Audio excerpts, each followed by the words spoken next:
Maglalabas ulit ang pulisya ng listahan ng mga uri ng paputok na pwedeng gawin at ibenta ngayong Pasko at Bagong Taon. Bahagi ito ng paghihigpit kasunod ng pagsabog noong nakaraang linggo kung saan 3 mag-iina ang namatay. Nakatutok si Mariz Uman.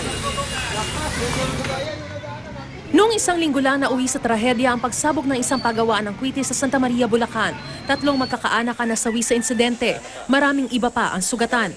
Noong isang buwan lang din, 2 ang nasawi at maraming iba pa ang sugatan sa pagsabog din ng pagawaan ng paputok sa Bukawi sa Bulacan.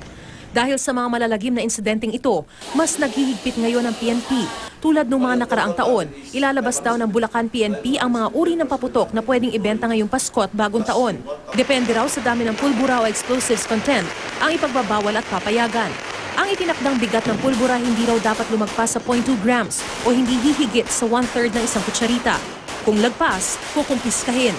Sa mga paputok, ang pwede lamang ay baby rocket, bawang, El Diablo, Judas belt, paper caps, pulling of strings, kwitis, small triangulo, at iba pang may kahalintulad na explosive content.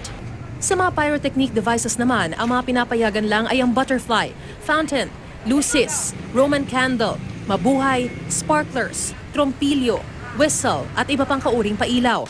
Bawal ang mga oversized na paputok gaya ng super lolo at giant whistle bomb. Ang fuse ay hindi rin dapat maupos ng mas maikli sa 3 segundo at di rin dapat lumagpas ng 6 na segundo. Bawal din daw ang mga imported na paputok. I have ordered all my policemen to be strict. I don't want to repeat yung nangyaring mga incident.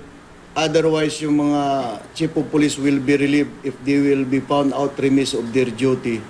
Mahigpit din daw nilang ipinatutupad ang utos ng DOLE sa lahat ng paggawaan at nagbebenta ng paputok sa Bulacan na huwag munang magbenta ng paputok hanggat di natutupad ang lahat ng requirements, kabilang ang certification mula sa Philippine National Police, Bureau of Fire Protection at mandatory seminar para sa lahat ng empleyado at may-ari. My estimate is that more than 4,000 families ang nakadepende sa